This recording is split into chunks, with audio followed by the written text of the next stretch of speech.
They do it every day, sometimes several times a day. But for just as many people, prayer is foreign, daunting, even frightening. Many people then just don't pray. I'm not talking about agnostics or atheists. They don't pray for an obvious reason. They either doubt or don't believe in God's existence. I'm talking about believers who don't pray. So why don't some believers pray? Let's consider a few reasons. 10 reasons believers don't pray. Number 1, they weren't taught. Many people were never taught how to pray, not by their families, by teachers at school, or by leaders in their church. Consequently, prayer was never part of their world. So naturally, they don't do it.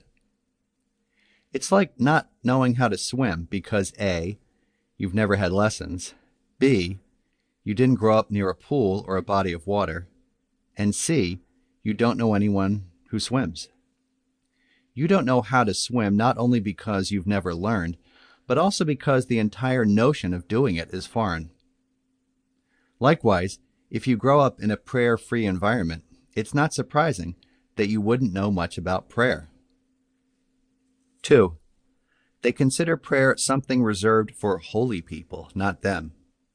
Oh, I can't pray, people sometimes tell me. I'm no Mother Teresa. Ironically, Mother Teresa struggled with prayer, but you get the point.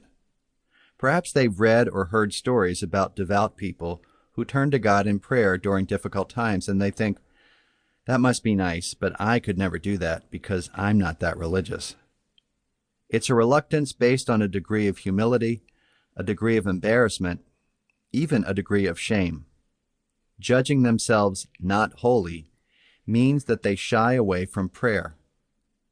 But if absolute holiness were a prerequisite for prayer, there would be few who would or could try it. William A. Barry, a Jesuit priest and the author of many books on prayer, writes in A Friendship Like No Other that the biggest obstacle to prayer is the belief that the relationship with God depends on us, or on how good or significant we are. But God's love does not rely on us and what we do. God's offer of friendship does not depend on our significance, but solely on God's desire for us. 3, they've been told they're praying wrong.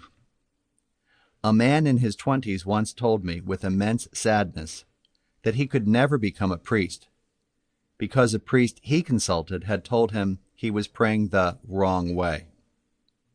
But I love praying this way, he said.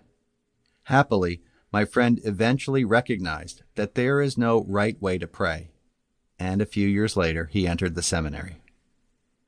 Many report similar experiences.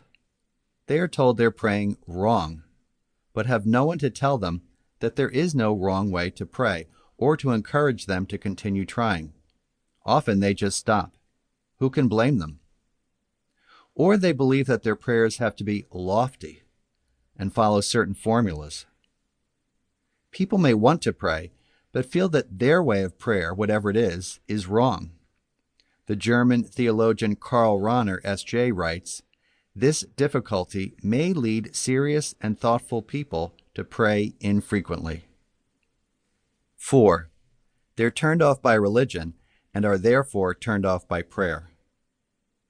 Many people find religion, or a particular church or denomination, distasteful. And because prayer is assumed to be bound up with religion, it too is dismissed. And often when people are raised in a tradition that they later break with, prayer is jettisoned as well. It's no surprise that if people associate prayer with a religious tradition they find boring, stultifying, narrow-minded, misogynistic, racist, homophobic, or abusive, then the impetus to prayer is diminished. Why would they want to engage in a practice associated with an unsavory organization? So they don't pray. Or perhaps they are, more basically, turned off by God, or by the image of a God that they have determined for themselves. Who can pray to a God who allows evil to flourish in the world, who allows